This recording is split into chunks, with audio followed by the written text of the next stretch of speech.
Hello, कैसे हो आप सब। तो मैं विशाल शिकारा स्वागत करता हूं आपका। जैसे कि आपको पता है मेंस्ट्रुएशन 2D आपका चल रहा है और लगभग 4 क्लास आपको मिल गई होंगी। ठीक है। अभी बीच में अगर थोड़ा बहुत गैप आया होगा तो कोई बात नहीं, तो क्लास को स्टार्ट कर लेते हैं। ठीक है।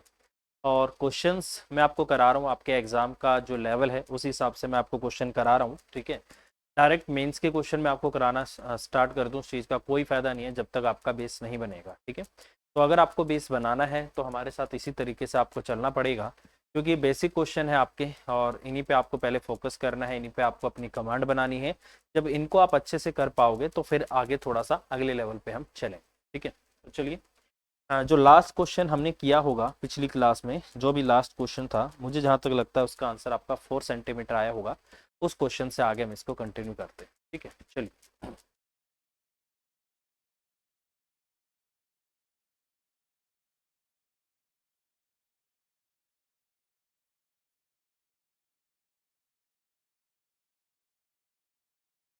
ठीक है।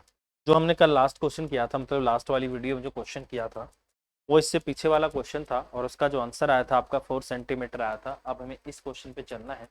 और मैंने आपको बताया था कि अगली क्लास में मैं आपको बताऊंगा बेसिकली जो पोस्ट आती है वो किस तरीके से आपको करनी होगी। ठीक है। पोस्ट आपको दो टाइप से देगा। एक तो जैसे क्वेश्चन में इसको हम पढ़ते हैं तो इसमें लिखा है कि किसी कमरे का जो फर्श है वो 100 मीटर लंबा है और 3 मीटर चौड़ा है। यदि फर्श को कालीन से कवर करने का खर्च ज्ञात करो, जबकि 50 सेंटीमीटर चौड़े कारपेट का जो मूल्य है वो कितना है आपका 15 रुपये प्रति आपका मीटर है। ठीक है? क्या दे रखा है? 15 रुपये प्रति आपका मीटर। कोस्ट आपकी दो टाइप से होंगी। जैसे 15 पर यूनिट आपको देगा, पर मीटर हो सकता है, पर सेंटीमीटर हो सकता है, पर किलोमीटर हो सकता है, कुछ भी हो सकता है, पर यूनिट आपको देगा। एक तो ये कॉस्ट होती है और एक कॉस्ट होती है आपकी पर यूनिट स्क्वायर देगा। ठीक है। हो सकता है मीटर स्क्वायर हो, सेंटीमीटर स्क्वायर हो, किलोमीटर स्क्वायर हो। अगर कॉस्ट आपको स्क्वायर में दे रखी होगी तो कंफर्म है वहां पर जो आपको मल्टीप्लाई करना है इस कॉस्ट को एरिया से मल्टीप्लाई करना है। और जहां पर भी जो आपकी कॉस्ट है वो सिर्फ आपकी यूनिट में दे रखी हो तो कंफर्म है वहां पर जो आपको मल्टीप्लाई करना है उसको लेंथ से मल्टीप्लाई करना है। ठीक है। हमेशा इसको लंबाई से आपको क्या करना है? गुना करना है। ठीक है। अब इसको देखो कैसे समझेंगे। सपोज करो आप किसी कपड़े की दुकान पर जाओगे तो कभी भी आप अपने मदर फादर के लिए, ब्रदर के लिए, सपोज करो आप कपड़ा लेना चाहते हो। ठीक है। अगर आप कपड़े लेने गए तो आप दुकानदार को ये बोलोगे कि मुझे कपड़ा चाहिए, पैंट का कपड़ा चाहिए, तो वो बोलेगा आपको ये 220 मीटर है, ये 300 रुपये मीटर है, 400 रुपये मीटर है, ये 1000 रुपये मीटर है, ये 1500 रुपये मीटर है। तो इस तरीके से आपको बोलेगा। ठीक है। तो वहां पर आपने देखा होगा उनके पास एक लोहे का इतना बड़ा स्केल रहता है, इतना बड़ा स्केल, वो उससे मापता है। इतना मीटर ऐसे, इसको ऐसे लगाएगा, 1 मीटर हो गया, फिर 2 मीटर हो गया, 3 मीटर हो गया। तो आपने कभी भी उसको जब ध्यान से देखा होगा ना, तो किससे मल्टीप्लाई करता है? हमेशा उसकी लेंथ। वो उस कपड़े को उस फुट्टे से, उस लोहे का जो स्केल होता है काफी बड़ा, उसको हमेशा उसकी लंबाई से मापता है। और फिर लंबाई में जैसे 2 मीटर आपको चाहिए, इस तरीके से स्केल से उसको 2 मीटर मापेगा और आपको काट के दे देगा। वो चौड़ाई को कभी नहीं मापता। ठीक है। तो बेसिकली जो वो रेट आपको दे रखा होता है वहां पर, वो आपको क्या करना होता है? उसकी लंबाई जो होती है, उसकी लंबाई निकाल के उस लंबाई से आपको गुना करना होता है और वहां पर आपका क्या निकल कर आ जाता है? आपकी टोटल कॉस्ट निकल कर आ जाती है। ठीक है। तो हमेशा याद रखना, अगर आपको जो कॉस्ट दे रखी है वो आपको सिर्फ यूनिट में दे रखी है तो हमेशा आपको किससे गुना करना है? उसकी लंबाई से गुना करना है। अगर ये यूनिट स्क्वायर में आपको दे रखी है तो हमेशा उसके एरिया से गुना करना है। ये चीज हमेशा याद रखना। अगर कुछ भी नहीं है तो इसका मतलब आप उसकी लेंथ निकालो और लेंथ से आप गुना कर दो, आपकी टोटल कॉस्ट आ जाएगी। हालांकि आपको उस क्वेश्चन में उसकी चौड़ाई गिवन होगी, बट आप कभी भी उसकी चौड़ाई से गुना करके आप टोटल उसकी जो कॉस्ट है या जो भी उसकी मतलब उसका प्राइस है उस कपड़े का, वो आप नहीं निकाल सकते। हमेशा लंबाई निकालनी पड़ेगी। अगर लंबाई गिवन है तो सीधा गुना कर दो, अगर लंबाई गिवन नहीं है तो फिर आपको कुछ ऐसा करना पड़ेगा जिससे लंबाई निकले। लंबाई निकलेगी, गुना करना, आपका आंसर आ जाएगा। ठीक है। अब जैसे इस क्वेश्चन की मैं बात करता हूँ, कह रहा है कि किसी कमरे का जो फर्श है 100 मीटर लंबा और आपका क्या है 3 मीटर आपका चौड़ा है। ठीक है। तो इमेज के साथ करते हैं क्वेश्चन ताकि आपको अच्छे से समझ आए। ठीक है। अब देखो, ये है आपका, यहाँ से इस तरीके से मैं बात करूँ आपसे, ये आपका क्या है? किसी कमरे का फर्श है। ठीक है। ये इस कमरे का क्या है? फर्श है। ये इसकी लंबाई है और ये इसकी क्या है? चौड़ाई। कह रहा है कि ये आपका क्या है? 100 मीटर है। ये आपका क्या है? 100 मीटर है। और ये आपका कितना? 3 मीटर है। ये आपका 3 मीटर हो गया और ये आपका क्या हो गया? 100 मीटर हो गया। ठीक है। कह रहा है कि कपड़ा है वो इसके अंदर बिछाना है। तो मुझे एक छोटी सी बात बताना, अगर मैं कपड़े को इसके अंदर बिछाता हूं तो ये वाला जो भाग है, ये सारा भाग क्या है, ये सारा भाग उसका क्षेत्रफल है। ठीक है, क्या है, क्षेत्रफल है। और इसी क्षेत्रफल में आपको क्या बिछाना है, इसने बोला है तो कालीन बिछाना है। तो क्या मैं ये बात बोल सकता हूँ कि उस कालीन का जो एरिया होगा वो इस एरिया के बराबर होगा, क्योंकि उस कालीन को इसी एरिया पे तो बिछाना है। तो इसका मतलब कालीन का जो एरिया होगा और इस रेक्टेंगल का जो एरिया होगा वो आपस में हमेशा क्या होगा, बराबर होगा, क्योंकि उसी को उस एरिया में आपको क्या करना है, बिछाना है। तो ये चीज आपको हमेशा याद रखनी होगी। तो मैं यहाँ से बात बोल सकता हूँ कि जो एरिया है वो दोनों का एरिया आपस में बराबर आएगा। इसका जो एरिया होगा वो इस एरिया के आपका बराबर होगा। इसका एरिया कितना है, 3 और इंटू आपका क्या है, 100 है। तो उसका एरिया कितना होगा आपका, 50 सेंटीमीटर है। कभी भी अगर मेंसुरेशन के क्वेश्चन आएंगे तो एक चीज हमेशा याद रखना कि जो डाटा होना चाहिए वो सारा आपका सेम यूनिट में होना चाहिए, या तो सब मीटर में हो या सब सेंटीमीटर में हो या सब आपके किलोमीटर में हो। ऐसा नहीं है कि आधा डाटा आप मीटर में लेके कर रहे हो, आधा डाटा आप सेंटीमीटर में लेके कर रहे हो, तो उसका कोई फायदा नहीं है, क्वेश्चन आपका गलत हो जाएगा। ठीक है, अब जैसे ये आ गया, ये आपका इतना एरिया किस में आ गया, ये मीटर स्क्वायर में आ गया और ये 50 सेंटीमीटर है। तो मैंने इसको 100 से डिवाइड करके मीटर में चेंज किया है और इसकी लेंथ आपको नहीं पता, मान लेते हैं कि एल है। और देखो वो जो कपड़ा लगेगा वो भी लंबाई चौड़ाई आपको गिवन है उसकी भी, तो वो भी आपका एक तरीके से क्या है, एक आयत ही है। ठीक है, तो वो भी आपके लिए आयत ही है। तो इस तरीके से हम इसको करेंगे। तो यहाँ से क्या हो जाएगा, अगर इसको मैं काटता हूँ तो 50 दूनी आपका 100 आ गया। तो लंबाई कितनी आ गई यहाँ से, 3 दूनी आपका 600 आ गई। तो इसका मतलब लंबाई आपकी कितनी है, 600। ठीक है, कह रहा है कि मुझे तो टोटल कॉस्ट बता दो। तो कॉस्ट अगर आपको पर यूनिट दे रखी होती है तो कॉस्ट आपकी कितनी होगी, 600, और इंटू में कितनी आपको दे रखी है, 15 रुपये प्रति मीटर है। तो आपका कितना हो जाएगा, 15 छिके आपका 90, 9,000। तो इसका मतलब मैं ये बात बोल सकता हूँ कि यहाँ पर आपका जो टोटल खर्च आएगा तो वो आपका कितना होगा, 9,000 होगा। तो ये आपके क्वेश्चन का आंसर आ जाएगा 9,000। तो इस तरीके से क्वेश्चन आपको करना है। मैं फिर बोल रहा हूँ भाई, फोकस किस पे करना है, आपको जो कॉस्ट दे रखी है उस पर फोकस करना है। अगर कॉस्ट जैसे आपको बोल दे 15 रुपये मीटर स्क्वेयर बोल देता है तो एरिया से गुना करते हैं। कॉस्ट आपको दे रखी है 15 रुपये प्रति मीटर, तो इस केस में हमेशा लंबाई से गुना करना है। लंबाई नहीं है तो निकालो, वो आपका काम है, कैसे भी करके लंबाई को लेकर आना। ठीक है, तो इस तरीके से क्वेश्चन आपका होगा। अगला क्वेश्चन बोला है, किसी समचतुर्भुज के दो विपरीत जो कोण है वो आपके 60 डिग्री है तथा उसकी भुजा 10 सेंटीमीटर है। यदि छोटे विकर्ण की लंबाई ज्ञात करो, ये आपसे पूछा गया है। ठीक है, सबसे पहले समचतुर्भुज क्या होता है। समचतुर्भुज एक ऐसा चतुर्भुज जो 4 भुजाओं से मिलकर बना होता है। चारों भुजाएं आपस में बराबर होती हैं, दो अपोजिट साइड आपस में बराबर होती हैं। कोई भी दो अपोजिट साइड हमेशा बराबर और पैरेलल होती हैं। ठीक है, अपोजिट एंगल आपस में हमेशा क्या होते हैं, बराबर होते हैं। और डायगोनल आपस में बराबर नहीं होते हैं, और डायगोनल एक दूसरे को बाइसेक्ट करते हैं। तो ये आपको पता होना चाहिए। ठीक है, अब मैं जैसे यहाँ से बात करता हूँ रोम्बस की। ठीक है, क्या करते हैं, यहाँ से रोम्बस की हम बात कर लेते हैं। तो रोम्बस के बारे में देख लेते हैं। ठीक है, रोम्बस का भी आपको थोड़ा सा डाटा पता होना चाहिए। बेसिकली रोम्बस के बारे में जो मैंने आपको बताया उतना आपके लिए काफ़ी है वैसे। ठीक है, बोला गया है कि किसी समचतुर्भुज के दो विपरीत कोण 60 डिग्री है। सपोज करो मैं बोल लेता हूँ कि ये आपका क्या है, 60 डिग्री है। तो आप बोलोगे सर ये भी आपका क्या है, 60 डिग्री। मैंने मान लिया, चलो भाई 60 डिग्री। उसकी भुजा 10 सेंटीमीटर, ये आपका 10 है, ये आपका 10 होगा, ये आपका 10 होगा, और ये आपका 10 होगा। और ये वाली लाइन और ये वाली लाइन आपस में पैरेलल होंगी, और यहाँ से ये वाली लाइन और ये वाली लाइन आपस में क्या होंगी, पैरेलल। ठीक है, अब देखो अगर मैं इनके डायगोनल को आपस में मिला देता हूं तो आपको पता है डायगोनल एक दूसरे को 90 डिग्री पे क्या करते हैं, बाइसेक्ट करते हैं, समद्विभाजित करते हैं। पर डायगोनल आपस में बराबर नहीं होते हैं, ये चीज हमेशा याद रखना। ये सब आपके क्या होंगे, 90-90 होंगे। ये सब आपके 90-90 आपके बनेंगे। ठीक है, कह रहा है कि उसकी भुजा क्या है, आपकी 10 है। अब मुझे एक बात बताओ, क्या आपको पता है कि ये वाली साइड 10 है और ये साइड आपका 10 है। तो इसको अगर मैं नाम दे देता हूँ, ए है, ये आपका बी है, और ये आपका क्या है, सी है, और ये आपका क्या है, डी। तो बेसिकली जो ट्रायंगल एबीडी होता है वो क्या बन जाता है, आइसोस्केलेस बन जाता है। क्या बन जाता है, आइसोस्केलेस, समद्विबाहु त्रिभुज आपका बन जाता है। ठीक है, तो समद्विबाहु त्रिभुज के बारे में मैंने आपको कुछ प्रॉपर्टीज बताई थी, तो ये उसी प्रॉपर्टी पे आपको लेकर जाना पड़ेगा। ठीक है,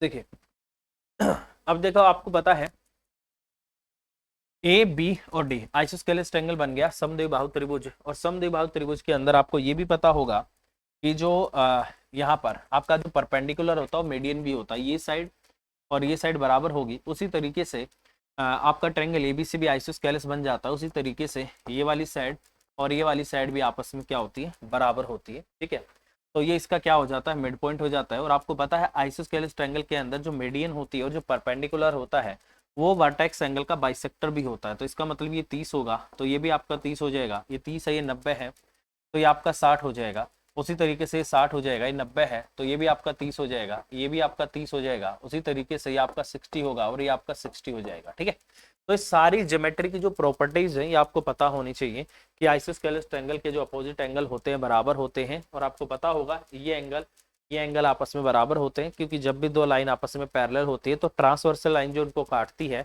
वहां पर जो ऑल्टरनेट एंगल, जो एकांतर कोण होते हैं वो आपस में हमेशा बराबर होते हैं। ठीक है, तो ये आपका यहाँ से आ जाएगा।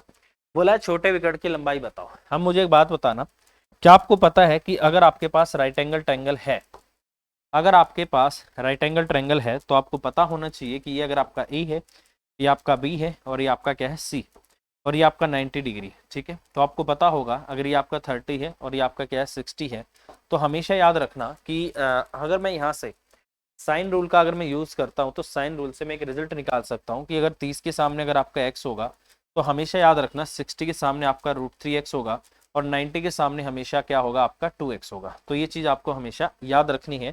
आप इसको पाइथागोरस से भी निकाल सकते हो, अगर दो साइड आपको पता हो। आप इसको साइन रूल से भी निकाल सकते हो, या आप इसको ट्रिग्नोमेट्री का रेशियो भी बोल सकते हो।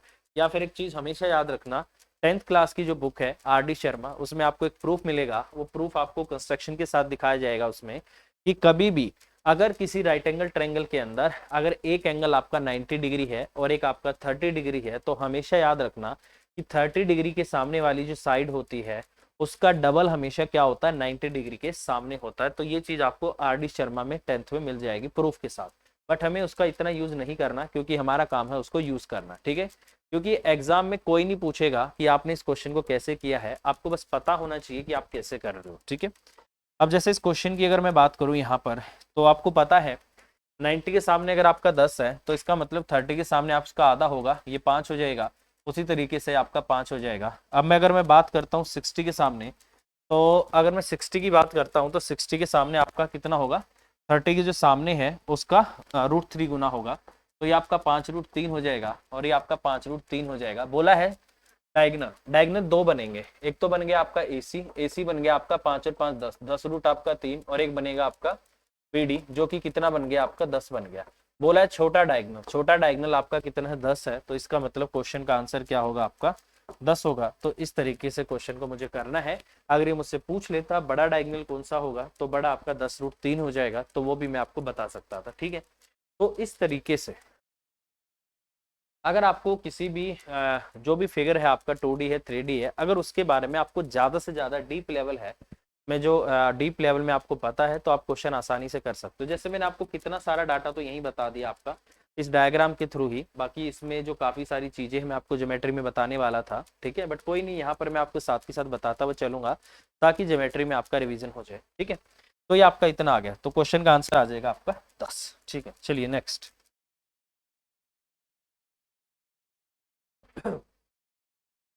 बोला गया है कि किसी वर्त की परिधि 11 सेंटीमीटर है। परिधि आपको पता होगा क्या होता है, सरकमफ्रेंस होती है, 11 सेंटीमीटर है, तथा एक चाप केंद्र पर 60 डिग्री का एक कोण बनाती है या अंतरित करती है। बात वही है, त्रिज्या खंड का क्षेत्रफल क्या होगा, ये आपसे पूछा गया है। ठीक, देखिए भाई, सबसे पहले आपको पता होगा कि एक सर्कल है,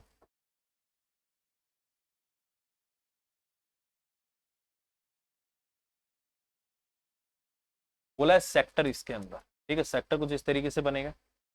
परिधि बोला है 2πr है, हो जाएगा, कोई दिक्कत नहीं है।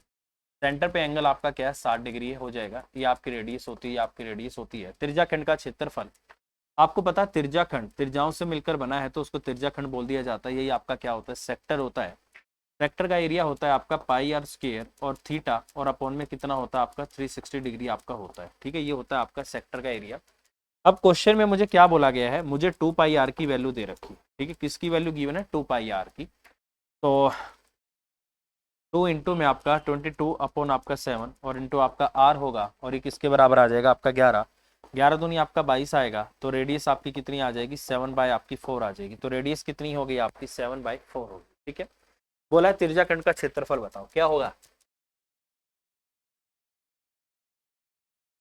एरिया होगा आपका यहाँ से पाई आर स्क्वेयर, मतलब वही आपका 22 बटे आपका 7 हो जाएगा, पाई आर स्क्वेयर 7/4 होगा, इंटू में 7/4 होगा पाई आर स्क्वेयर, और क्या हो गया आपका थीटा, थीटा आपका 60 अपॉन आपका इतना हो गया, 1 अपॉन कितना हो जाएगा आपका 6 आपका 36 हो गया, तो ये आपका इतना आ गया। ठीक है, 7 से आपका 7 कट जाएगा, 2 दूनी आपका 4 आ गया, 2 एकम 2, 2 एकम 2 आपका यहाँ से आ जाएगा, और 2 चौक 8, 8 छिक आपका 48 आ गया, और 48 77 बटे में आपका कितना आ गया, 48 आ गया, कटेगा नहीं, 8 एक 8, 48 एकम 48 आएगा, और 9 और 8 आपका 17 आएगा, 48 दूनी 96, तो इसका मतलब ये आपके क्वेश्चन का आंसर आ जाएगा। तो जैसे मैं इसको यहाँ से सोल्व कर रहा हूँ, तो क्वेश्चन का आंसर होगा 1:29 अपॉन में आपका 49 सेंटीमीटर स्क्वायर। तो ये आपके क्वेश्चन का आंसर होगा। तो इस तरीके से मैं क्वेश्चन कर सकता हूँ, तो ए आपके क्वेश्चन का आंसर आ जाएगा। ठीक है भाई, चलिए नेक्स्ट, एक बार आंसर भी मैच करते हुए चलते हैं भाई। ठीक है, हाँ ए ही दिया हुआ है क्वेश्चन का आंसर, ठीक है यही आएगा। चलिए नेक्स्ट, बोला गया है कि किसी समबाहु त्रिभुज के परिवर्त और अंतवर्त के क्षेत्रफल का जो अंतर है वो 44 है। त्रिभुज का क्षेत्रफल ज्ञात करो, क्या होगा, ये आपसे पूछा गया है। ठीक है, तो देखो बहुत ही आसान क्वेश्चन है, और आपको पता है सबसे ज्यादा क्वेश्चन भी समबाहु त्रिभुज से ही आते हैं, और सबसे आसान भी आपका क्या होता है, समबाहु त्रिभुज ही होता है। ठीक है, समबाहु त्रिभुज के बारे में आपको पता होगा, सारी भुजाएं आपस में बराबर होती हैं, सारे कोण आपस में बराबर होते हैं, जो मीडियन होती है वही हाइट होती है, वही परपेंडिकुलर होती है, सभी मीडियन आपस में बराबर होती हैं, तो सभी हाइट भी बराबर होती है। तो ये सारी चीजें हमें इसके बारे में पता है। ठीक है, अब ये बात कर रहा है एरिया से रिलेटेड, तो एरिया से रिलेटेड भी हम बात कर लेते हैं। ठीक है,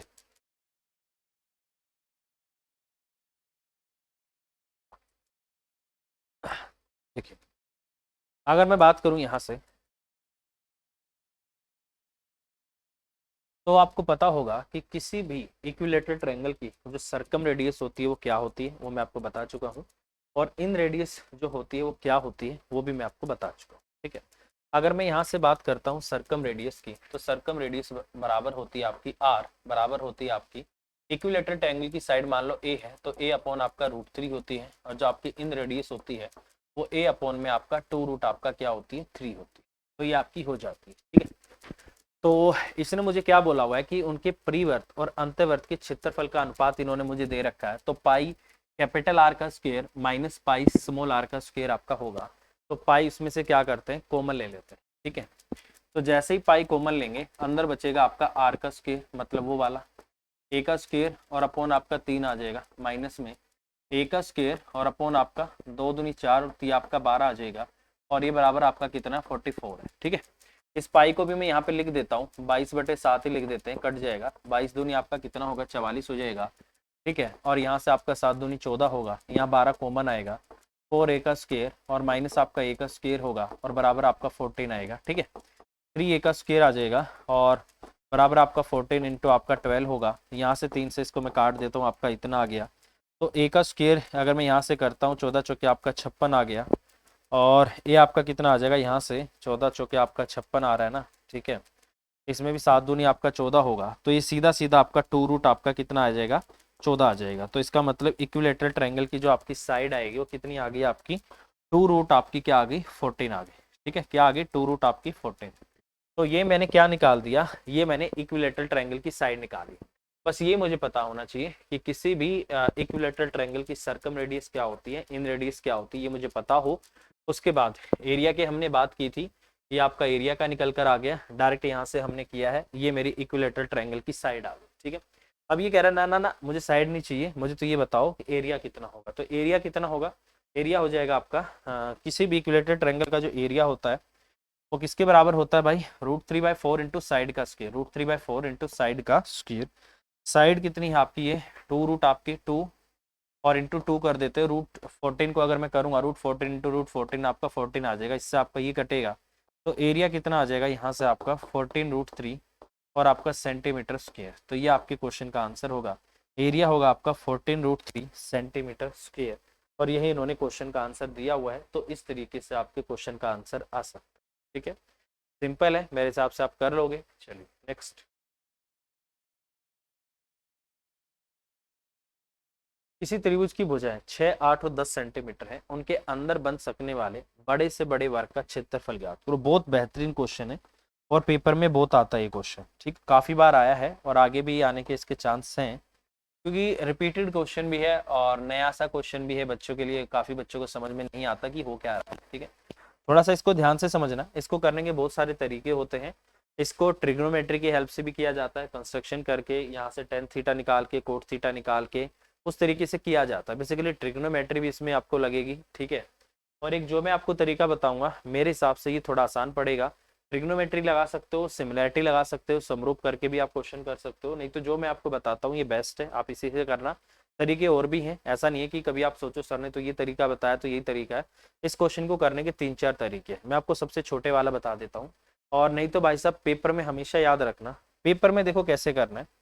अगर आपके पास एक राइट एंगल ट्रायंगल है, ठीक है, और आपको बोल दिया है कि उसके अंदर बन सकने वाला सबसे बड़ा आपका क्या है, स्क्वायर, तो उसके अंदर जो सबसे बड़ा स्क्वायर बनेगा वो इस तरीके से बनेगा, इससे बड़ा आपका नहीं बनेगा, ठीक है। जैसे आपका ए है, ये आपका बी है और ये आपका क्या है, सी है। आपको पता है स्क्वायर है तो इसका मतलब ये एंगल 90 होगा, राइट एंगल है तो ये पहले से 90 है, ठीक है। स्क्वायर है ये आपका 90 होगा, तीन एंगल 90 है तो चौथा तो वैसे अपने आप 90 हो जाता, तो आपका इतना हो गया। और इसी को अगर मैं डायरेक्ट बोलूं तो आपको क्या करना है, ये आपका परपेंडिकुलर है, ये आपका बेस है और ये आपका क्या है, हाइपोटेन्यूज है। अगर मुझे इसकी साइड मान लो ए है, अगर मुझे इसका एरिया निकालना हो तो ए का स्क्वायर बनेगा, ए का स्क्वायर बराबर होता है आपका परपेंडिकुलर इंटू आपका बेस, और अपॉन में आपका क्या होता है, परपेंडिकुलर प्लस में आपका बेस, और इसका आपको क्या करना है, स्क्वायर करना है, ठीक है। कभी भी अगर आपसे पूछ लिया जाता है कि किसी भी राइट एंगल ट्रायंगल के अंदर बन सकने वाले सबसे बड़े से बड़े स्क्वायर का एरिया क्या होगा, तो उसका एरिया होता है परपेंडिकुलर इंटू बेस अपॉन में परपेंडिकुलर प्लस में बेस, और उसका क्या करना है, आपको स्क्वायर करना है, तो आपका उसका एरिया आ जाएगा, ठीक है। तो इस तरीके से हम इसको कर सकते हैं, ठीक है। अब देखो कैसे ये फॉर्मूला निकलेगा उसको भी एक बार देख लो, ठीक है। देखो भाई ये साइड में इसको एक्स ए मान लेता हूँ, ये साइड आपकी ए है तो ये भी आपकी ए है, और ये भी आपकी ए है, ये भी आपकी ए है। ये आपका क्या हो जाएगा, परपेंडिकुलर हो जाएगा, ठीक है। ये आपका क्या है, इसका हाइपोटेन्यूज है, ये आपका हाइपोटेन्यूज होगा, और ये क्या हो जाएगा, इसका बेस हो जाएगा, ठीक है भाई। तो परपेंडिकुलर बेस आपका हाइपो, राइट एंगल ट्रायंगल में ही सिर्फ आपकी पाइथागोरस लगती है, वहीं परपेंडिकुलर बेस और आपका क्या आता है, हाइपोटेन्यूज आता है। अब आपको पता है अगर इस ट्रायंगल का मैं एरिया निकालना चाहता हूँ तो कैसे निकल सकता है, ठीक है। देखो अगर मैं यहाँ से कंस्ट्रक्शन कर दूँ, छोटी सी कंस्ट्रक्शन करनी है, इसको मैं यहाँ मिला देता हूँ, ठीक है। तो क्या आपको पता है, और इसको मैं डी नाम दे देता हूँ, क्या आपको पता है कि त्रिभुज एबीसी का एरिया क्या होगा, 1/2 इंटू में आपका परपेंडिकुलर इंटू आपका बेस, यही होगा। और इसका एरिया दो छोटे छोटे triangle, triangle A D B और ट्रायंगल बी डी सी, इसके एरिया के सम के बराबर होगा, और इसका एरिया होगा 1/2। अब की बार बेस आपका पूरा परपेंडिकुलर होगा और हाइट वो क्या होगी, स्क्वायर की साइड होगी। इस तरफ प्लस में आपका 1/2, बेस आपका बी होगा और इसकी परपेंडिकुलर हाइट आपकी क्या होगी, ए होगी, ठीक है। तो यहाँ से पी बी और बाय आपका 2 हो गया, और उस तरफ से भी क्या कॉमन आ जाएगा, आपका 1/2 और ए कॉमन आ जाएगा, और अंदर बचेगा आपका पी और प्लस आपका बी बचेगा, ठीक है।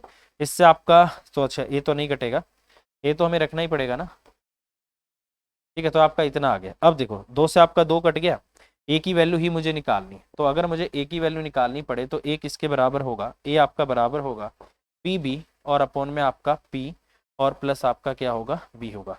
तो कभी भी अगर किसी स्क्वायर के अंदर अगर बड़े से बड़ा स्क्वायर बनेगा तो इसी तरीके से बनेगा, और उसकी साइड क्या होगी, perpendicular into base upon perpendicular plus में बेस। अगर आपको एरिया निकालना है तो एरिया के लिए भुजा का स्क्वायर करते हैं, तो दोनों तरफ स्क्वायर कर दो, तो एरिया बराबर होगा आपका P into B upon P plus B, और उसका आपका होल स्क्वायर कर दो, आपका आंसर आ जाएगा, ठीक है। तो क्या आ जाएगा आपके क्वेश्चन का आंसर, अगर मैं यहाँ से इस क्वेश्चन को करता हूँ तो आंसर क्या आएगा, एरिया होगा यहाँ से आपका परपेंडिकुलर है। इसने बोला है कि किसी त्रिभुज की भुजाएं 6 और 8 आपका 10, आप किसी को भी 6 ले लो, आप इसको 6 ले लो, इसको 6 ले लो, कोई फर्क नहीं पड़ेगा, इसको 8 ले लो, इसको 8 ले लो, कोई फर्क नहीं पड़ेगा, क्योंकि ये दोनों मल्टीप्लाई में आनी है और एडिशन में आनी है, तो किसी को आगे पीछे लिखने से कोई फर्क नहीं पड़ेगा, गुना और जमा करने में, ठीक है। तो एरिया कितना आएगा, पी इंटू बी, तो 6 इंटू आपका 8 आएगा, और अपॉन में कितना आएगा आपका 6 और प्लस आपका 8 आएगा, ठीक है। 48 और बटे आपका कितना आ गया, 14 आ गया। यहाँ से 24 और बटे कितना होगा आपका 7 होगा, और आपको पता है इसका स्क्वायर करना है, तो इसका मतलब एरिया कितना आ जाएगा आपका 576 और बटे में आपका कितना आ जाएगा 49। तो इसका मतलब एरिया कितना होगा, इतने सेंटीमीटर स्क्वायर आपका एरिया हो जाएगा।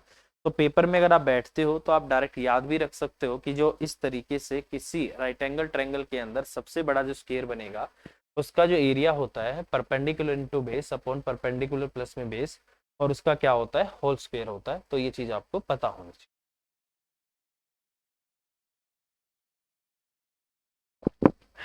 चलिए भाई नेक्स्ट। अगला क्वेश्चन है कि parameter of a semi circle is numerically equal to its area. किसी अर्धवृत्त का जो परिमाप है उसके क्षेत्रफल के बराबर है तो व्यास की लंबाई क्या होगी ये आपको बताना है। ठीक है, देखो भाई मैंने आपको बताया था कि सेमी सर्कल क्या होता है, इस तरीके से आपका होता है। सर्कल को बीच में से काट दो, ठीक है, तो उसका सरकमफ्रेंस क्या होता है आपको मैंने बता ही रखा है कि आपकी आर और आर, ये आपका एक नया रिजल्ट निकल कर आ जाता है। नहीं तो सेमी सर्कल का अगर मैं पेरीमीटर की बात करूं तो पूरे का क्या होता है 2 पाई आर होता है, तो आधे का क्या होगा 2 पाई आर का हाफ, मतलब पाई आर हो जाएगा।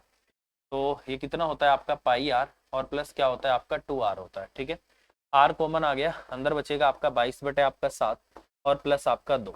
ठीक है, तो ये कितना हो गया आपका आर और अंदर आ गया आपका 22 और 14 36 और बटे आपका 7, कुछ इस तरीके से आपका आएगा। ठीक है, और इसने बोला है कि किसी उसका जो परिमाप है वो क्षेत्रफल के बराबर है, तो एरिया इसका मतलब क्या होगा पाई आर स्क्वायर और बाय क्या होगा आपका 2 होगा। यही होगा, एरिया के व्यास की लंबाई ज्ञात करो, उसका जो परिमाप उसके क्षेत्रफल के बराबर। ठीक है, तो ये आपका इतना आ जाएगा। इस आर से मैं इस आर को भी काट सकता हूँ। ठीक है, तो अगर मैं यहाँ से बात करूँ तो आर किसके बराबर आ जाएगा, आर आएगा यहाँ से आपका 36 दूनी 72, 72 बटे में आपका कितना 7 होगा और इंटू में आपका 22 और इंटू क्या होगा आपका 7 होगा, 7 से आपका 7 कटेगा तो रेडियस कितनी आ गई आपकी 36 बटे आपका 11 आ गई। तो 11 या 33 और 3 36, तो मुझे लगता है ये आपके क्वेश्चन का आंसर आ जाएगा। और इन्होंने जो क्वेश्चन का आंसर दिया हुआ है गलत दिया हुआ है।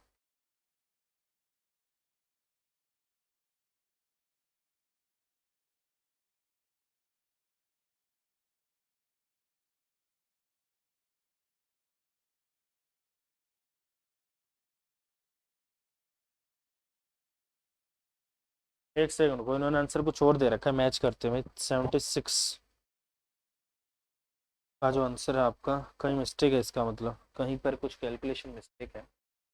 किसी अर्धवर्त का जो परिमाप है वो आपका पाई आर प्लस में 2 आर होगा। ठीक है, आर कॉमन आएगा 22 बटे 7 आपका 2, 7 दूनी 14 और 36 होगा, 36 बटे 7 होगा, नो डाउट। ठीक है, इससे आपका ये कट जाएगा। ठीक है, 36 दूनी 72 होगा। ठीक है, और 72 इंटू में आपका 7 बटे 22 आएगा, कोई डाउट नहीं। ठीक है, या 66 और 6 72 तो आपका नहीं आना चाहिए। अच्छा ठीक है, इन्होंने क्या पूछा है डायमीटर, इन्होंने मुझसे डायमीटर पूछा हुआ है, हमने रेडी से निकाल दी है। तो अगर मैं डायमीटर की बात करता हूँ तो डायमीटर तो डबल ही हो जाएगा। ठीक है, डायमीटर आपका 2 आर होगा, इसको भी क्या कर दो 2 से गुना कर दो। ये आपकी क्या है रेडियस है, ये आपकी रेडियस है और ये आपका क्या है डायमीटर है। और जिन्होंने क्वेश्चन में डायमीटर ही पूछ लिया, हमने रेडियस निकाली हुई है। ठीक है, तो डायमीटर कितना आ जाएगा आपका, जो आपका 2 आर होगा वो आपका 72 और बटे आपका 11 होगा।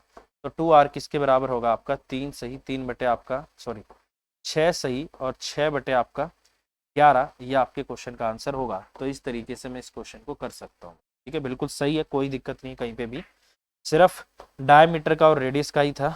तो आंसर का आपका कितना आ गया 6 सही 6 बटे 11। तो ये हो जाएगा आपके क्वेश्चन का। समझ आ गया होगा भाई।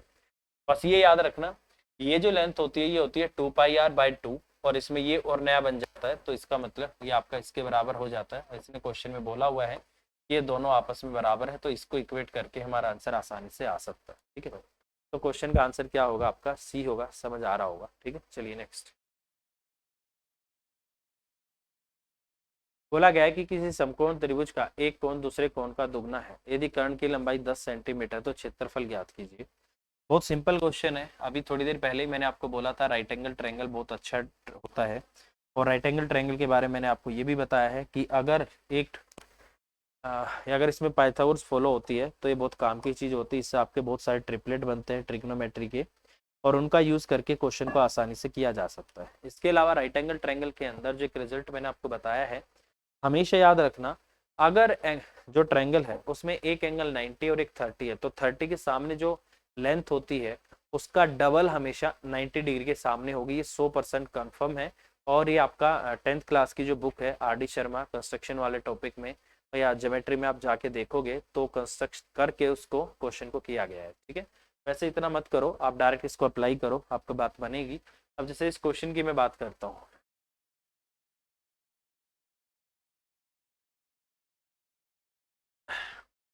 देखिए अगर इस क्वेश्चन की अगर मैं बात करूँ, ये आपका क्या है ए है और ये आपका क्या है बी है, ये आपका यहाँ से क्या है 90 डिग्री है और ये आपका क्या है सी। ठीक है, किसी समकोण त्रिभुज का एक कोण दूसरे कोण का दुगना है, कोई बात नहीं।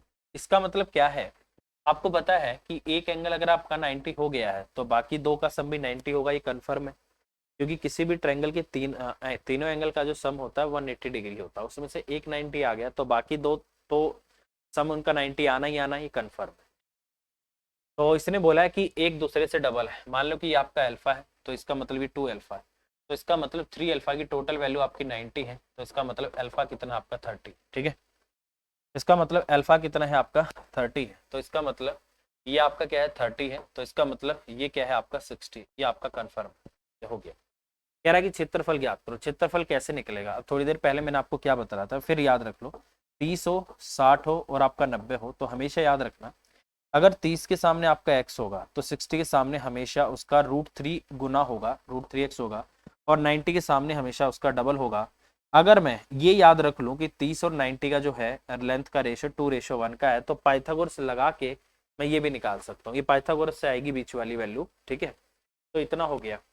अब ये कह रहा है कि उसकी लंबाई, कर्ण की लंबाई क्या है आपकी 10 है, इसका मतलब ये अगर आपकी 10 है तो 30 के सामने आपकी कितनी होगी 5 होगी, 60 के सामने कितनी होगी आपकी 5√3 होगी। ठीक है, तो ये आपका इतना आ गया, कोई डाउट नहीं है। तो इसका मतलब मेरे पास बेस आ गया और परपेंडिकुलर हाइट मेरे पास इसकी आ चुकी। ठीक है, अब ये कह रहा है नहीं नहीं मुझे तो एरिया बताओ, तो एरिया किसके बराबर होगा, एरिया बराबर होगा आपका 1/2 होगा, बेस आपका होगा और परपेंडिकुलर हाइट आपकी होगी, तो इसका मतलब 25√3 और नीचे आपका क्या है 2 है, तो इसका मतलब इसका जो एरिया होगा 25√3/2। अरे जीव कट गई ए, यही आपके क्वेश्चन का आंसर दिया हुआ है और यही हमारा भी आया है, तो इस तरीके से ये आपके क्वेश्चन का आंसर आ जाएगा। बस ये याद रखना क्योंकि यही आपको क्वेश्चन करने में मदद करेगा भाई। ठीक है, चलिए नेक्स्ट क्वेश्चन में बोला गया है कि तीन क्रमागत संख्याएं सेंटीमीटर में है और किसी समकोण त्रिभुज की भुजाएं हैं, उसका क्षेत्रफल ज्ञात करो, ये आपको बोला गया है। ठीक है, देखिए एक चीज हमेशा याद रखना, राइट एंगल ट्रायंगल के अंदर सिर्फ और सिर्फ इकलौती एक ही तीन लगातार संख्याएं हैं जो आपके क्या बनाती हैं, पाइथागोरस फॉलो करती है या ट्रिपलेट फॉलो करती है जिसको बोला जाता है, और वो क्या है आपका 3 4 5। 3 4 5 वो लेंथ है जो यहाँ पर एक तरीके से ट्रिपलेट बनाती है जहां पर पाइथागोरस आपका फॉलो होता है। ठीक है, तो अगर मैं यहाँ से बात करूं, ये आपका इस तरीके से है। ठीक है, तो बोला गया कि तीन क्रमागत संख्या है किसी समकोण त्रिभुज की, उसका क्षेत्रफल आपको भी पता है, ये आपका ए है, ये आपका बी है और ये आपका क्या है सी है, और ये यहाँ से आपका क्या है 90 डिग्री, और ये आपका क्या है 3 है, ये आपका क्या है 4 है और ये आपका क्या है 5। 3 4 5 सिर्फ और सिर्फ इकलौता एक ट्रिपलेट ऐसा है जो समकोण त्रिभुज में फॉलो होता है जिसकी तीनों भुजाएं क्या होती है लगातार होती हैं 3 4 5, इसके अलावा कोई भी नहीं। बोला क्षेत्रफल ज्ञात करो, आपको ये भी पता है कि जो एंगल जितना बड़ा होता है उसके सामने की भुजा उतनी ही बड़ी होती है, तो सबसे बड़ी भुजा किसके सामने होगी 90 डिग्री के सामने आपका होगी। अगर इसके मैं एरिया की बात करता हूँ तो एरिया कितना होगा 1/2, बेस आपका 4 हो गया और हाइट आपकी 3 आ गई। ठीक है, ये इससे कटेगा तो एरिया कितना आ गया यहाँ से आपका 6 आ गया, तो इसका मतलब इस क्वेश्चन का आंसर क्या होगा आपका 6 होगा। तो त्रिभुज का क्षेत्रफल कितना होगा आपका 6 होगा, ये आपके क्वेश्चन का आंसर आएगा। तो इस तरीके से क्वेश्चन कर सकते। ठीक है, चलिए नेक्स्ट, ये बहुत बेहतरीन क्वेश्चन है, इसको आप याद कर लोगे तो अच्छी बात है, नहीं तो क्या कर सकते हैं, थोड़ा बहुत तो मैं आपको समझा ही देता हूँ क्योंकि ज़्यादा डीप में जाके समझना आपको समझना पड़ेगा। हो सकता है काफ़ी बच्चों को नहीं आए समझ में और काफ़ी को आएगा, और एक बार नहीं आएगा तो क्लास 2 3 बार करना, गारंटी है आएगा जरूर। ठीक है, बोला गया है कि किसी त्रिभुज के शीर्ष से विपरीत भुजाओं के समांतर आपने रेखाएं खींची। ठीक है, कोई बात नहीं, खींच देते हैं।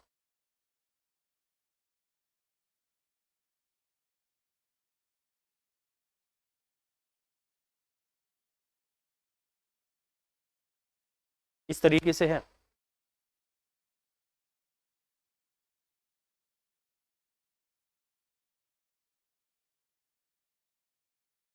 जैसे आपने एक लाइन यहाँ से खींच, ठीक है, एक लाइन ये कह रहा आप यहाँ से खींच, कुछ इस तरीके से खिंचवा रहा आपसे।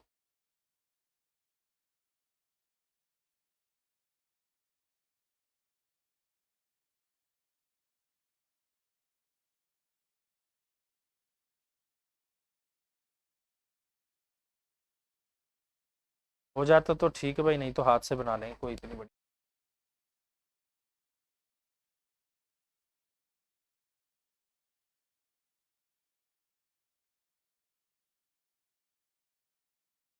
चलो हाथ से ही बनाते हैं यार इसको, थोड़ा सा ऐसे नहीं, ठीक है।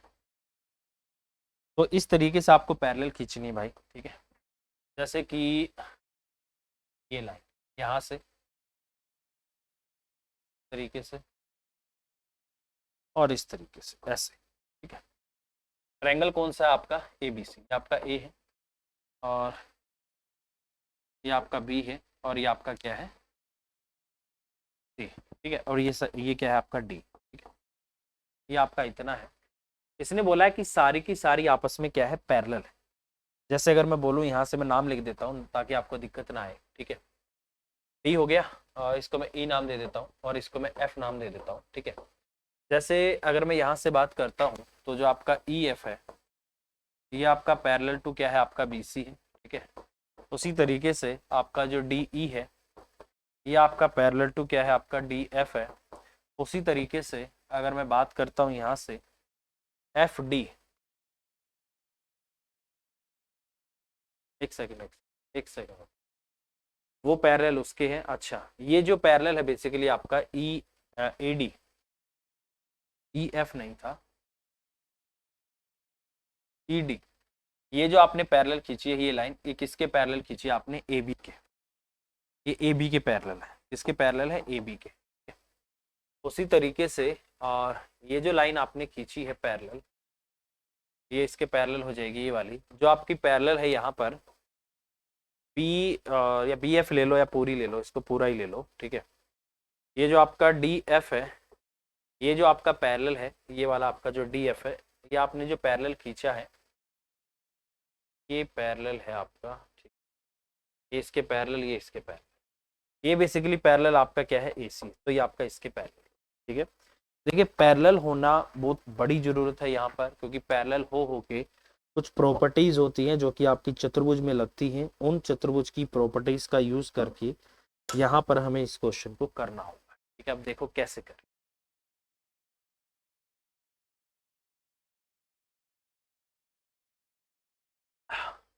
चलिए देखो भाई, चतुर्भुज की प्रॉपर्टी होती है कि जब भी दो अपोजिट साइड आपस में क्या होती है, पैरेलल होती है। दो अपोजिट साइड्स आपस में जब पैरेलल होती हैं तो प्रॉपर्टी फॉलो करती है पैरेललोग्राम।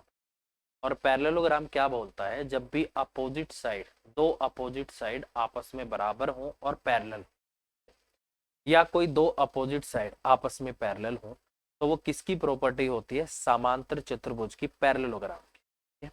तो ये जो प्रॉपर्टी फॉलो करेगा ये पैरेललोग्राम, समांतर चतुर्भुज की प्रॉपर्टी ये फॉलो यहाँ पर कर जाएगा। तो अगर मैं यहाँ से बात करता हूँ तो देखो ये वाली साइड और ये वाली साइड आपस में क्या होगी, आपकी पैरेलल होगी, ठीक है। अगर ये पैरेलल होगी, मान लो कि ये आपकी एक्स है, तो इसका मतलब ये भी आपकी क्या होगी, एक्स। ये चीज हमेशा याद रखो, ठीक है। उसी तरीके से ये वाली साइड अगर वाई है तो ये इसके पैरेलल है, तो इसका मतलब ये भी आपकी क्या होगी, वाई होगी। उसी तरीके से ये वाली साइड अगर आपकी जेड है तो ये भी आपकी क्या होने वाली है, पैरेलल होने वाली है ये, और वो उसके पैरेलल हो जाएगी। तो इसका मतलब ये भी आपका क्या हो जाएगा, जेड हो जाएगा, ठीक है। तो ये आपको यहाँ से देखना है, ठीक है। अब देखो ये अगर आपकी जेड है तो ये इसके भी पैरेलल है, ये जेड है तो ये भी आपका जेड होगा।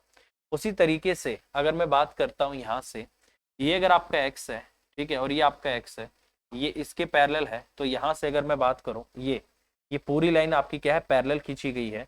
तो जितना ये होगा उतना ये भी होगा, ये भी आपका एक पैरेललोग्राम बनेगा, ये आपका एक्स हो जाएगा। उसी तरीके से वाई है तो ये भी आपका क्या हो जाएगा, y हो जाएगा। तो बेसिकली ये इसके क्या निकलाएंगे, मिड पॉइंट्स।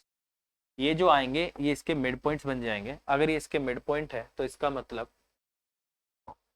यहाँ से जो आपका डी एफ की जो लेंथ होगी वो आपका 2y होगी, और जो आपका डी ई की जो आपकी लेंथ होगी वो 2x होगी, और वहां से आपका ई एफ की जो लेंथ होगी आपकी 2z हो जाएगी। तो डबल डबल होगी। तो इसका मतलब क्या मैं बात बोल सकता हूँ कि बाहर वाला जो ट्रायंगल है उसकी साइड्स की जो लेंथ है वो अंदर वाले ट्रायंगल की साइड्स की लेंथ का डबल है। तो इसका मतलब अगर साइड्स की लेंथ डबल है तो पैरामीटर भी आपका क्या होगा, डबल होगा। तो इसका मतलब नए त्रिभुज का परिमाप आपका 2 होगा, तो वास्तविक त्रिभुज का जो परिमाप होगा आपका 1 होगा। तो इसका मतलब क्वेश्चन का आंसर आपका सी आना चाहिए, 2:1। तो यही आपके क्वेश्चन का आंसर होना चाहिए, और यही इन्होंने क्वेश्चन का आंसर दिया है। बहुत अच्छा क्वेश्चन है और इस तरीके का आता ही।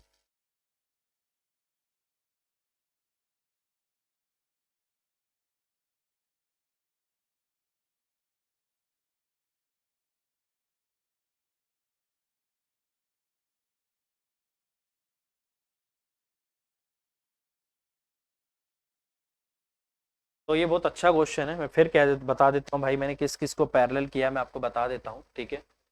ये वाली लाइन और ये वाली लाइन आपस में पैरेलल हुई है। इसको पैरेलल होने की वजह से जब भी दो अपोजिट साइड आपस में पैरेलल होती हैं तो वो क्या बनता है, आपका पैरेललोग्राम, समांतर चतुर्भुज बनता है। और समांतर चतुर्भुज की प्रॉपर्टी क्या होती है कि दो अपोजिट साइड आपस में बराबर और पैरेलल होती हैं। तो जितनी ये होगी उतनी ही आपकी ये होगी। फिर इस वाली को मैंने पैरेलल किया है इसके, तो वहां से अगर वो आपका एक्स है तो वो एक्स है तो ये भी एक्स होगा। तो ये देखो 2x हो गई। सेम उस तरीके से जो मैंने पैरेलल किया है वो मैं आपको बता देता हूँ, ठीक है। यहाँ से मैंने पैरेलल किया है इसको और इसको आपस में पैरेलल किया है, ठीक है। इसको और फिर इसके पैरेलल किया है, तो जितना ये होगा उतना ये होगा, जितना ये होगा उतना ये होगा। ये आपका यहाँ से पैरेलल हो गया। उसके बाद जो हमने पैरेलल किया है ये वाली लाइन, इस वाली लाइन को पैरेलल किया है इस वाली लाइन के, ठीक है। फिर इसको मैंने इसके पैरेलल कर दिया क्योंकि वो पूरी की पूरी आपकी पैरेलल है। तो इस तरीके से पैरेलल होता रहा और पैरेललोग्राम की प्रॉपर्टी फॉलो करता रहा, और जैसे ही इसकी प्रॉपर्टी फॉलो करता रहा मैंने देखा लेंथ आपकी डबल होती गई। तो इसका मतलब अगर उसका परिमाप आपका मतलब जितना भी था उसका डबल होता चला गया। ये एक्स वाई जेड था, ये 2y 2x और आपका 2z हो गया। तो ये बहुत काम का क्वेश्चन है। वैसे अगर कोई बच्चा नया नया है तो हो सकता है उससे क्वेश्चन ना हो, बट अगर आपने एक बार देख लिया तो आप आसानी से कर सकते, ठीक है। चलिए नेक्स्ट अगला क्वेश्चन है कि एबीसी में जो मध्यिकाएं सी डी और बीई हैं एक दूसरे को ओ पर प्रतिच्छेद करती है। मध्यिकाएं मैंने आपको बताया है कि किसी भी ट्रायंगल की जो मीडियन होती है वो हमेशा क्या काम करती है, सामने वाली किसी भी ट्रायंगल की जो सामने वाली भुजा होती है उसको दो बराबर भागों में बांटने का काम करती है, ठीक है। तो ये आपको पता होना चाहिए, ठीक है भाई। अब जैसे इसकी अगर मैं बात करता हूँ, यहाँ से इसने बोला है कि त्रिभुज एबीसी की मध्यिकाएं हैं आपकी, कौन कौन सी है वो भी नाम लिख लेते हैं। सी डी,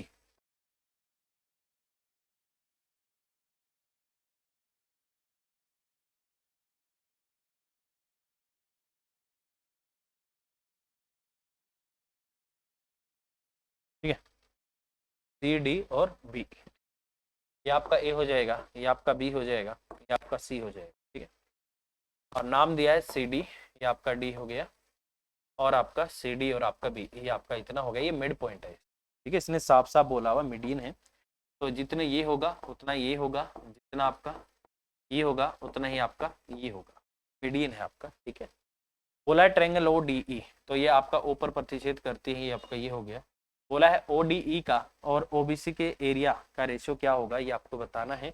और ये बहुत ही काम का है भाई, इसमें थोड़ा सा ज्योमेट्री का हमें यूज करना होगा। और ज्योमेट्री की जो प्रॉपर्टी है मिड पॉइंट थ्योरम, उसका हम यूज कर सकते हैं, और उसी का कर सकते हैं कि उसी का करना पड़ेगा। अगर मैं उसको यूज यहाँ पर करता हूँ तो क्या आपको पता है मिड पॉइंट थ्योरम क्या बोलती है। अगर डी और ई, ए बी और ए सी के मिड पॉइंट है तो पहली प्रॉपर्टी क्या है, पहली प्रॉपर्टी है कि जो डी ई होगा वो बी सी का क्या होगा, आधा होगा, ठीक। दूसरी प्रॉपर्टी क्या है, दूसरी प्रॉपर्टी है कि जो आपका डी ई है वो आपका पैरेलल टू क्या होगा, आपका बी सी होगा, ठीक है। तीसरी प्रॉपर्टी क्या है कि तीसरा यहाँ पर जो आपका ट्रायंगल अगर मैं बात करता हूँ तो ए डी ई है, ये आपका सिमिलर होगा पूरे बड़े त्रिभुज एबीसी के, ठीक है।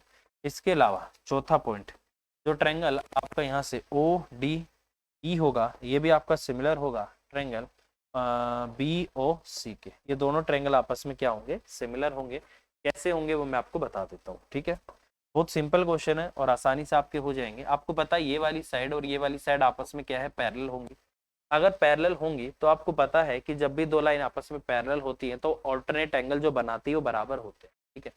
मतलब क्या है कि ये एंगल अगर आपका अल्फा है तो ये भी आपका अल्फा होगा, ये अगर आपका यहाँ पे बीटा है तो ये भी आपका क्या होगा, बीटा होगा। ये एंगल अगर आपका थीटा है तो ये भी आपका क्या होगा, थीटा होगा, वर्टिकल अपोजिट आपका, ठीक है। अब अगर मैं यहाँ से बात करूँ तो कभी भी अगर किन्हीं दो ट्रायंगल के अंदर दो एंगल बराबर हो तो तीसरा अपने आप बराबर हो जाता है और वो ट्रायंगल क्या बन जाता है, आपका सिमिलर हो जाता है। और जब भी दो ट्रायंगल आपस में सिमिलर होते हैं तो उनका जो एरिया होता है वो उनकी कोरस्पॉन्डिंग जो संगत भुजाएं होती हैं उनकी लंबाई का, संगत भुजाओं की लंबाई का जो रेशो होता है उसका स्क्वायर करके, जो लेंथ का रेशो होता है उसका स्क्वायर करके जो आता है वो उनका एरिया का रेशो आता है, ठीक है। अब आपको ये ना पता होगा कि संगत भुजाएं कौन सी होती हैं, वो भी देख लो भाई।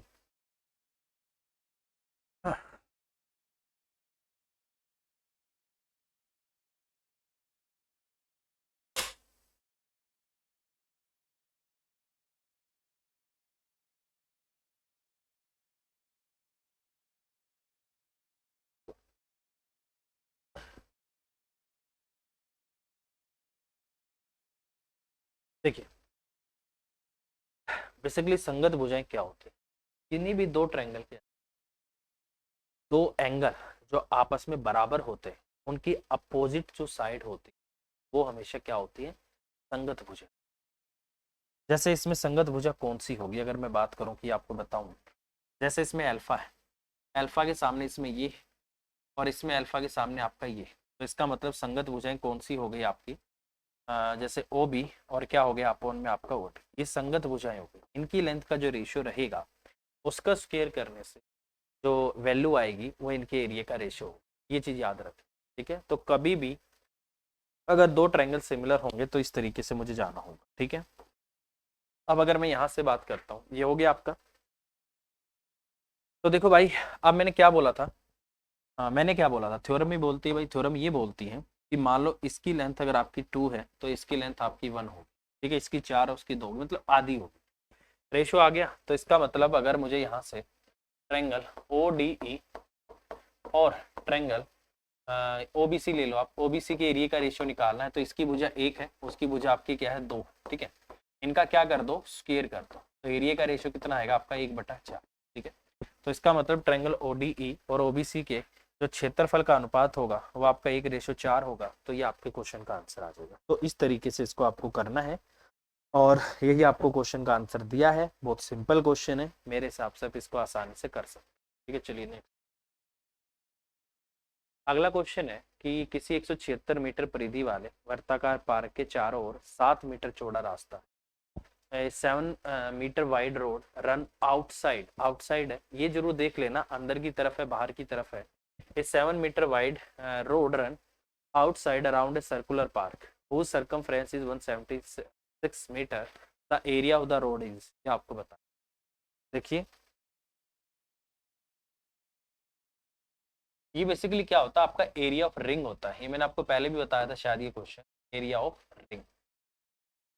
एनुलर जोन भी इसको बोला जाता है, एनुलर जोन वो भी इसको बोल दिया जाता है, ठीक। तो हमें जो एरिया निकालना है वो क्या, वो देख लो एक बार। हमें बात करनी इस एरिया की,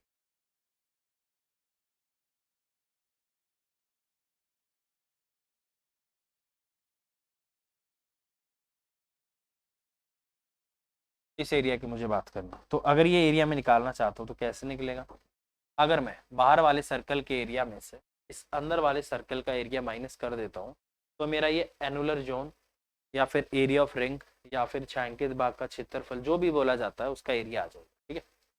तो इसके लिए ये इन दोनों का सेंटर कॉमन होता है, ये आपकी स्मॉल आर होती है और ये यहाँ से यहाँ तक आपकी कैपिटल आर होती है।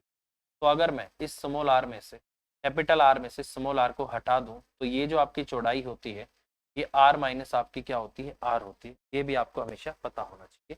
तो कभी भी अगर इस विड्थ, इस चौड़ाई की जो लेंथ निकालनी हो कैपिटल आर में से स्मॉल आर को आप माइनस करो, ठीक है। और उसके लिए सबसे पहले तो आपको पता होना चाहिए 2 पाई आर कितना है आपका 176 है, तो 2 और गुना में आपका 22/7 हो गया। रेडियस आपको नहीं पता, निकाल देंगे, ठीक है। कैपिटल आर ले रहे हैं ना, कैपिटल आर ले रहे हैं, ठीक है। और ये कितना आ गया आपका 170, आपका 6 आ गया, 11 दूनी 22 आ गया, 11 कम 11 6 आपका 66 आ गया, 4 चुका आपका 16 आ गया। आर की वैल्यू कितनी आ गई आपकी 28 आ गई, ठीक है। तो कैपिटल आर हो गया आपका 28। एक सेकेंड, नहीं नहीं ये स्मॉल आ रहा है आपकी, ठीक है। इसने हिंदी में ध्यान से देखो, ये बेसिकली आपका स्मॉल आ रहा है, ठीक है। उसके बाहर की तरफ बोला हुआ है 2 पाई आर और आर और आर, आर कितना आ गया आपका 28 आ गया, ठीक है। अब ये वाली जो चौड़ाई है क्वेश्चन में आपको कितनी दे रखी है, ये आपको 7 दे रखी है, ठीक है। अंदर वाली कितनी 28 है, तो इसका मतलब कैपिटल आर कितनी होगी आपकी 28 में अगर मैं 7 ऐड कर दूं तो ये आपका 35 हो गया, तो ये आपकी कैपिटल आर, ठीक है। सिंपल है, समझ आ रहा होगा। अब इसने मुझे ये एरिया पूछा है, तो एरिया होगा आपका पाई कैपिटल आर का स्क्वायर और माइनस आपका पाई स्मॉल आर का स्क्वायर हो जाएगा, पाई कॉमन आएगा, अंदर बचेगा आपका आर का स्क्वायर माइनस आपका आर का स्क्वायर होगा, और ये बन जाएगा आपका पाई, और यहाँ से आपका आर प्लस आपका आर और इंटू में आपका आर और माइनस आपका आर, और ये आपका एरिया आ जाएगा, ठीक है। तो ये फॉर्मूला मैं यहाँ पे लगाने वाला हूँ और ये मेरा आंसर यहाँ से दे देगा, ठीक है। अच्छा क्वेश्चन है, कर सकते हैं। चलिए भाई, तो किसी भी फॉर्मूला में आप इसको पुट कर दो, आपका आंसर आ जाएगा। जैसे मैं यहाँ पुट कर देता हूँ, इससे क्या होता है कैलकुलेशन आसान हो जाती है। 22/7 आर प्लस आर, 35 और 8 आपका कितना हो जाएगा 63, 63 हो गया। डिफरेंस 7 का, 7 से आपका 7 कट जाएगा, ठीक है। 63 और इंटू में क्या करते हैं 20 प्लस में 2 कर देते हैं, कितना आ गया आपका 1260 आ गया, और 126 आ गया, कितना हो गया आपका 1386। तो 1366 मीटर स्क्वायर ये आपके क्वेश्चन का आंसर आ जाएगा। तो इस तरीके से मैं इस क्वेश्चन को कर सकता हूँ, तो ये आपके क्वेश्चन का आंसर है, ठीक है। और आई थिंक यही दिया होगा, हाँ यही दिया हुआ है। तो इस तरीके से क्वेश्चन आपका होगा। आसान है क्वेश्चन, आप कर सकते हो, कोई दिक्कत नहीं, कोई इश्यू नहीं, आप करो इनको आराम से। और इसी टाइप के क्वेश्चन ज़्यादातर आपके एग्जाम में आते हैं, ठीक है। चलिए भाई, और आशा करता हूँ जितना मैंने आपको कराया आपको समझ आ रहा होगा। अगर फिर भी आपको कोई डाउट रहता है तो हम बैठे हैं, आपका जो भी डाउट है उसको दूर करने के लिए। आप जुड़े रहिए, और जैसे भी आप कांटेक्ट कर सकते हो, या जो भी आपको डाउट रहता है या किसी भी क्वेश्चन में आपको कुछ भी दिक्कत आती है, अगर आप पूछना चाहते हो तो आप टीम से बात करो, टीम से मेरे तक बात पहुंचेगी, जो भी आपका डाउट होगा वो मैं आपको दूर करूँ, ठीक है। चलिए, all the best, class continue करते रहिए, लगे रहिए। Bye bye, take care, thank you very much, take care.